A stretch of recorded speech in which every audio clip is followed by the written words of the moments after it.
ሰላም ተወዳጆች እንዴት ናችሁ?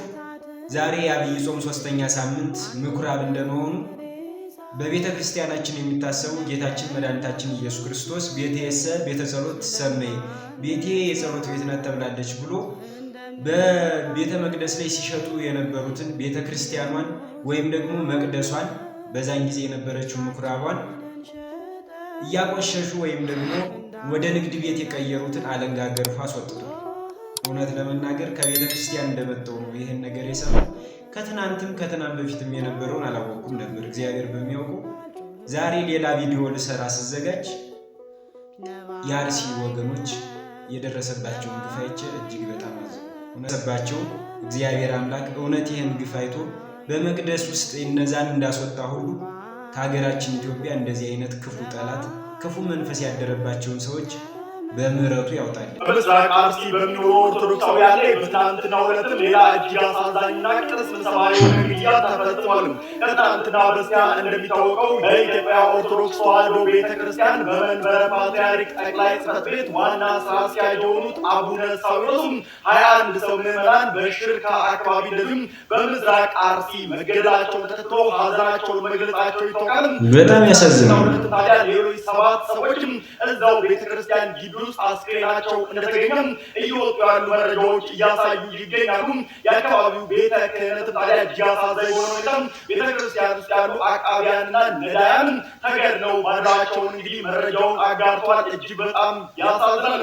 ለሟቾች መንግስተ ሰማያትን ያወርስልን። ሰሞኑን እንግዲህ በምስራቅ አርሲ ውስጥ የዞኑ ሀገረ ስብከት እንዳስታወቀው ከሆነ ቤቶች የተቃጠሉ፣ ምዕመናን እየተገደሉ እና እስካሁን ድረስ 21 ምዕመናን አስክሬናቸው ተገኝቶ እንደቀበሩ 10 በላይ ቤቶችም እንደተቃጠሉ አስታውቋል። ከዛ በተጨማሪ ደግሞ 8 ሰዎች ሆስፒታል ገብተዋል። 8 ሰዎች ደግሞ የደረሱበት አይታወቅም ተብሏል። እንዲሁም በትናንትናው ዕለት ደግሞ 7 ሰዎችም እንዲሁ እንደተገደሉ ታውቋል። ሁላቸውም ዛሬ ተፈጽሟል። ሌሎች የተቃጠሉ ቤቶችም አሉ። ከዛ በተጨማሪ ደግሞ የተዘረፈ ቤተክርስቲያንም አለ የተባለ እናም የሚመለከተው አካል ለጉዳዩ ተጨማሪ ትኩረት ሰጥቶት ከዚህ በላይ ሰዎች እንዳይጎዱ ከዚህ በላይ ጥቃት እንዳይፈጸም የሚል ጥሪ አቅርበዋል። ከአርሲ አሁንም እጅግ አሳዛኝ ዜና ተሰምቷል። 7 ሰዎች መገደላቸው ነው የተነገረው።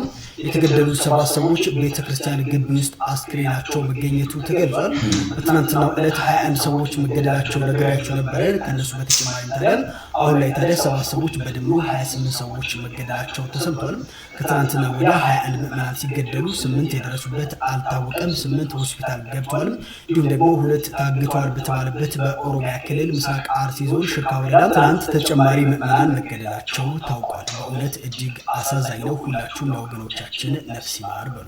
ከበቀደም አንስቶ ምን እንደሚመስል ባጭር ዜና አለ። እስኪ እሱ እንከታተል። በምስራቅ አርሲ ሀገረ ስብከት መርቲ አቦምሳ ወረዳ ፈቀርሳ ቀበሌ 3 ኦርቶዶክሳውያን በታጣቂዎች ተገድለዋል። በምስራቅ አርሲ ሀገረ ስብከት መርቲ አቦምሳ ወረዳ ፈቀርሳ ቀበሌ 3 ኦርቶዶክሳውያንና 1 ሙስሊም በታጣቂዎች ጥቃት ህይወት ማለፉን ነው የተገለጸው።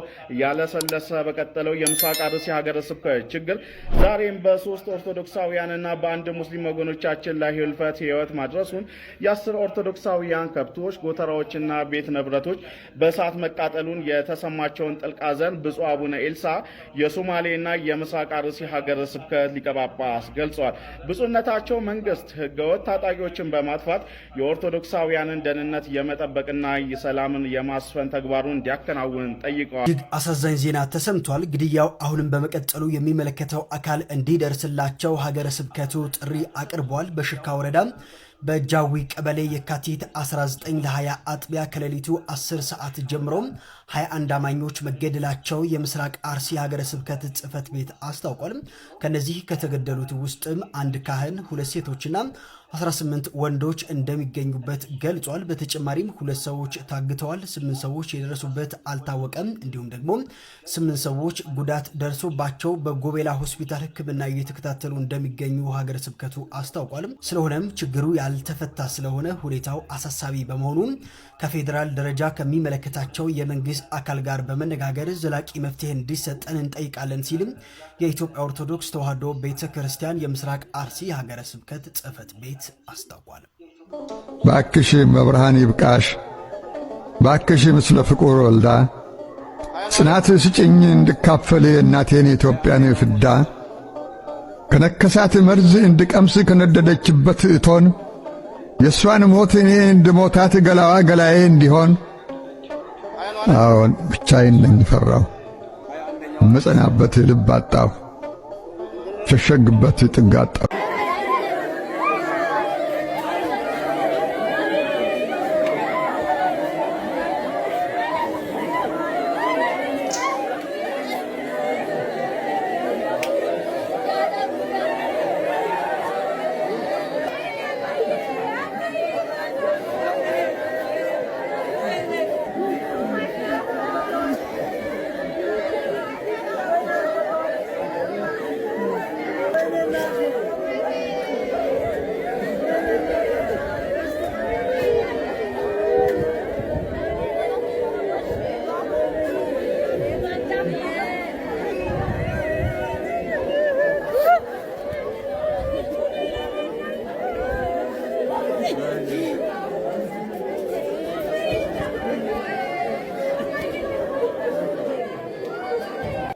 ንቃ ሃይ ንቃ ንቃ እስከ መቼ ነው ምን ሞተው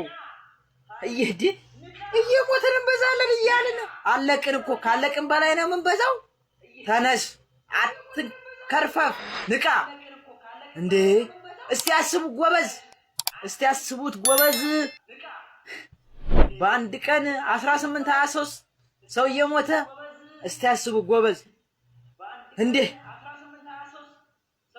እናት ከልጇ የተነጠቀች እየሞተች ልጅ ከናቱ እየተነጠቀ እየሞተ እንዴት ነው ምን በዛው እንዴ አረ እስከ መቼ እሺ እስከ ዛሬ አለፍን ያልፋል እያልን እስካሁን እየሞትን እንበዛለን እያልን እስካሁን ኖርን እንዴ እስከ መቼ ሃይ 8 ኦርቶዶክሳውያን በተጨማሪ መገደላቸውን ሰምተናል። ትላንትና ከተቀበሩት 21 ኦርቶዶክሳውያን ውጪ በትላንትናው ዕለት የተገደሉ 8 ኦርቶዶክሳውያን አሉ። ዛሬ በ21 በጃዊ አቦ ቤተክርስቲያን ተቀብረዋል። ትላንትና የምዕመናንን ቤት ሲያቃጥሉ እንደነበረ መረጃ አድርሰናቸዋል። እንዲሁም ደግሞ ቤተክርስቲያኑን በሩን ሰብረው በመግባት አቃቢቷንና የኔ ቢጤ የሆኑትን አይነ ስውር መራመድ መሸሽ የማይችሉትን ገለዋቸዋል። አንድ አባት ደግሞ ቤት ውስጥ